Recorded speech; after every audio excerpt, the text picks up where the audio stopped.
मौर्य वंश के बारे में और क्या क्या जानकारियां हमारे पास मौजूद हैं। ठीक है, चलिएगा। नमस्कार, आदाब, सत श्री अकाल, राम राम, जय हिंद। मेरा नाम है J for Jagmohan, P for Pathak यानी जगमोहन पाठक। आप सभी लोगों का यूनिमॉन्क्स पर हार्दिक स्वागत, अभिनंदन एवं वेलकम है। बेटा हम लोग भाई हिस्ट्री क्लास कर रहे थे और चैप्टर नंबर 2 के बारे में मैंने आपको कल बता दिया था। ठीक है, बहुत अच्छे तरीके से हमारी क्लासेस हुई थी।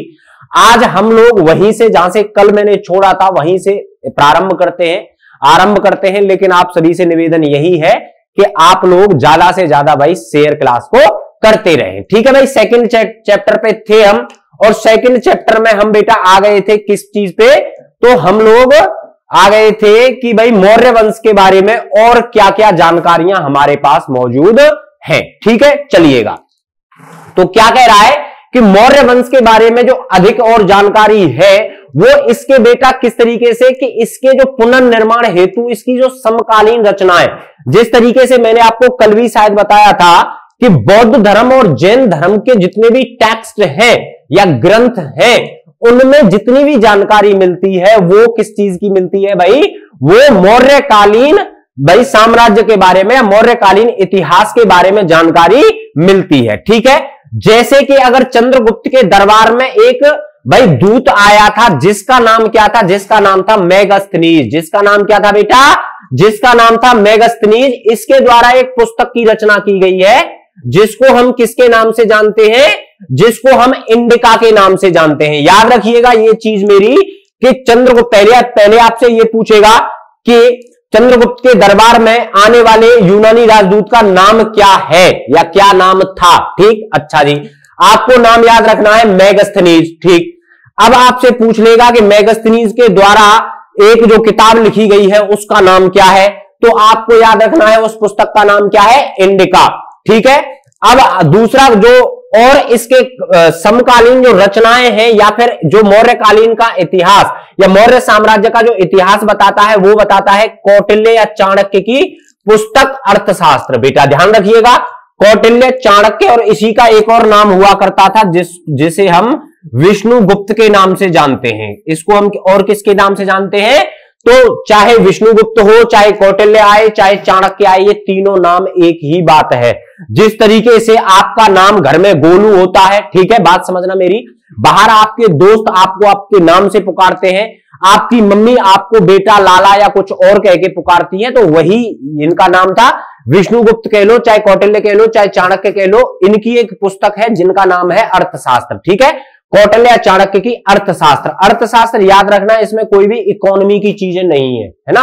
इसमें क्या है? इसमें राजनीतिक सिद्धांत दिए गए हैं, यानी जो चीजें राजनीति में सटीक बैठती हैं कि एक राजा को किस तरीके से अपनी जो प्रजा है उसको किस तरीके से खुश रखना है, किस तरीके से उसको राजतंत्र चलाना चाहिए, राजा के क्या क्या धर्म होते हैं, वगैरह वगैरह वगैरह। ठीक, ओके। यद्यपि उक्त साक्ष्य बड़े उपयोगी हुए हैं, ठीक है, बड़े उपयोगी हैं, लेकिन पत्थरों, याद रखिएगा, पत्थरों और स्तंभों पर मिले अशोक के अभिलेख, सबसे ज्यादा जो इतिहास मौर्यकालीन लिखा गया है वो बेटा किस किस की सहायता से लिखा गया है? तो वो सिक्के और अभिलेखों की सहायता से मौर्यकालीन इतिहास लिखा गया है। ठीक, तो अशोक के अभिलेख प्राय सबसे महत्वपूर्ण स्रोत माने जाते हैं। किसके लिए? तो मौर्यकालीन इतिहास के पुनर्निर्माण के लिए। क्या क्या चीज? तो भाई यूनान से आया एक राजदूत जिसका नाम था मेगस्थनीज, इसके द्वारा एक पुस्तक लिखी गई जिसका नाम था इंडिका। कौटिल्य की या चाणक्य की जिसकी पुस्तक का नाम है अर्थशास्त्र, और अशोक के द्वारा लिखे हुए जो अभिलेख है वो सबसे महत्वपूर्ण स्रोत माने जाते हैं। किसके बेटा?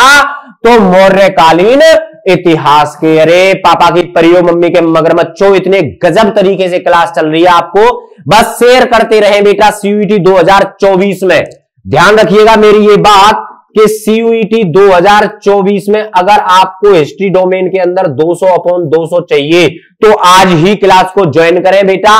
एक एक टॉपिक को अपने साथ यहां पर पूरा अच्छे से मैं करा ही रहा हूं। चलिएगा, आपको याद रखना है कि भाई धम्म का प्रचार किसने किया, ये आपको शब्द याद रखना है।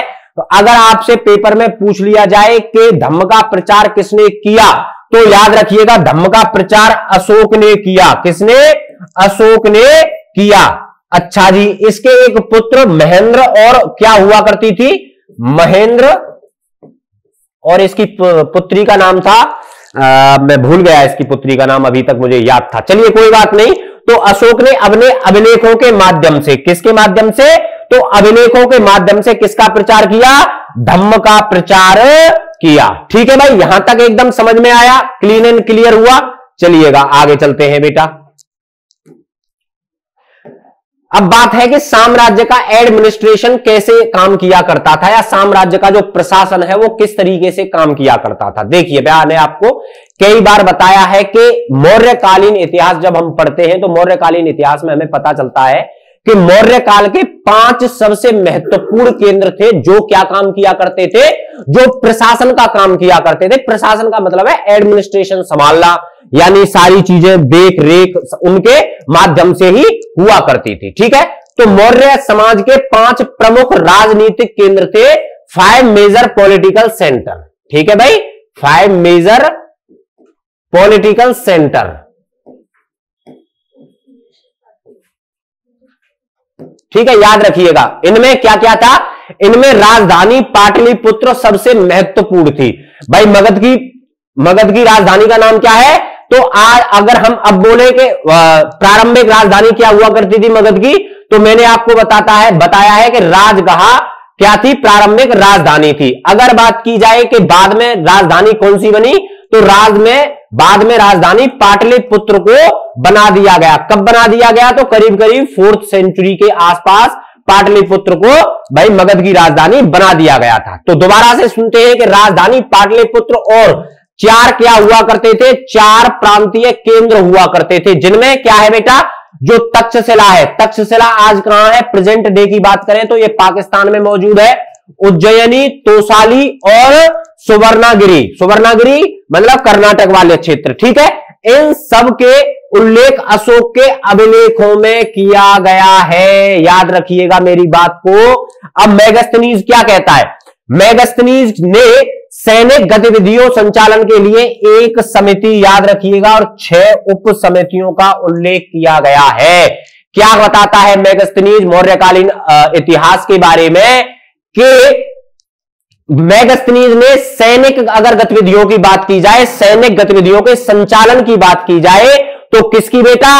एक कमेटी और 6 सब कमेटियों का उल्लेख करता है। कौन?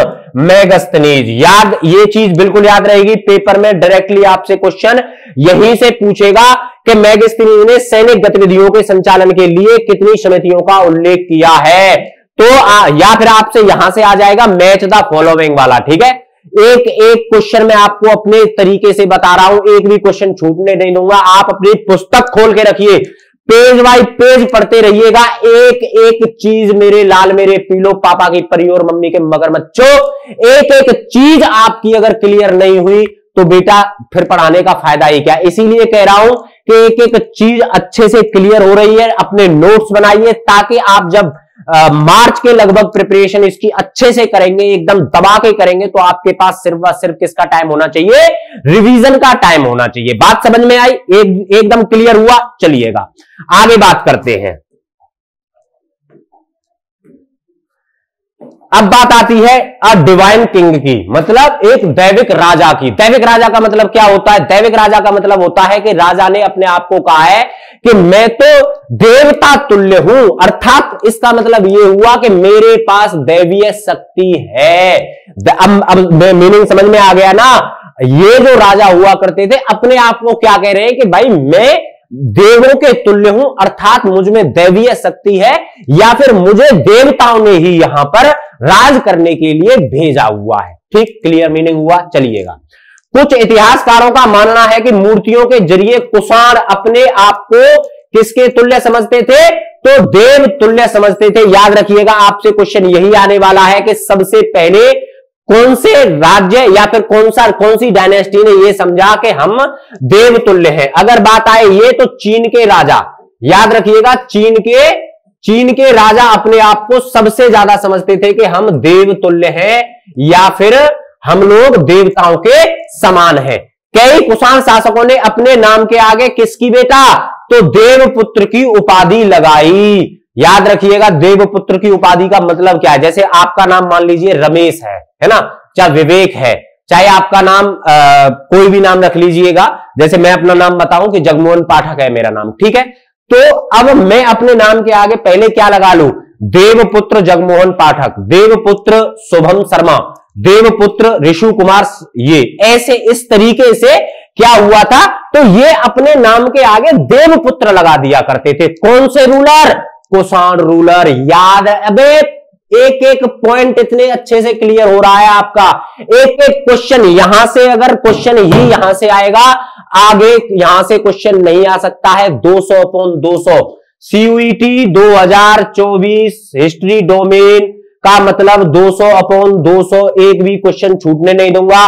चाहे आप डीयू में जाएं, चाहे आप बीएचयू में जाएं, चाहे आप डॉक्टर बी आर अम्बेडकर में जाएं, चाहे आप एयू में जाएं, चाहे आप सिक्किम यूनिवर्सिटी में जाएं, चाहे आप चंडीगढ़ यूनिवर्सिटी में जाएं, कोई भी यूनिवर्सिटी, 28 स्टेट है भारत के अंदर, और सीयूईटी 2024 में centre plus state plus private university मिलाकर लगभग 145 प्लस यूनिवर्सिटी है। किसी भी यूनिवर्सिटी में आपका पढ़ने का मन करे और आपके पास अगर हिस्ट्री डोमेन है तो आंख बंद कीजिए, आप विश्वास कर सकते हो यूनिमॉन्क्स पर। आप किसी भी एडमिशन लेने के लिए यूनिमॉन्क्स के साथ जुड़ जाइएगा भाई, एक एक चीज, एक एक डाउट क्लियर यहां पर होता है, ठीक है। चलिएगा, गुप्त शासकों का इतिहास किससे, याद रखिएगा बेटा, कौन सा, तो गुप्त शासकों का इतिहास साहित्य यानी लिटरेचर, सिक्के यानी कॉइन्स, अभिलेख यानी इंस्क्रिप्शंस के माध्यम से लिखा गया है। वो मैंने आपको पहले भी बताया था।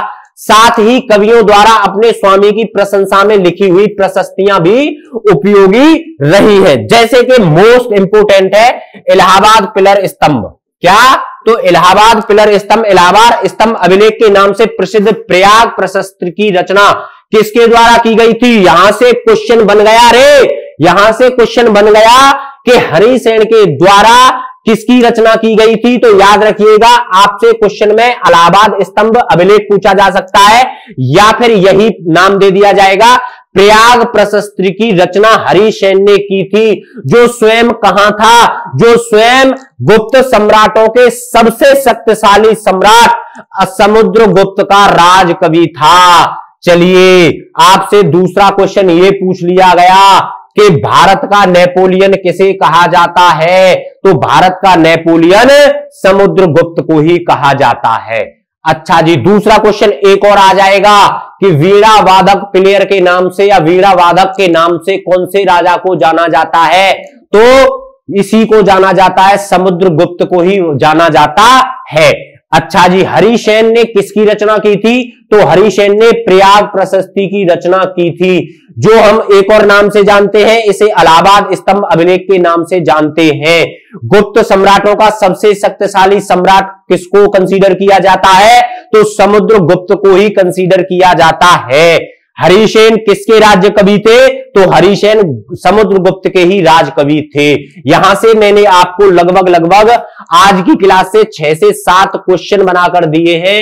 एक भी क्वेश्चन ऐसा नहीं है जो आपके पेपर में ना पूछा जाए। एक एक चीज अच्छे तरीके से क्लियर हो रही है बेटा, इसीलिए दबा के शेयर जरूर ठोक दीजिएगा। हर उस बच्चे तक हमारी वीडियो पहुंचा दीजिए जो भी बच्चा सीयूईटी 2024 की तैयारी कर रहा है, ठीक है भाई। कल मिलूंगा, आखिरी क्लास होगी, तब तक के लिए नमस्कार, जय हिंद।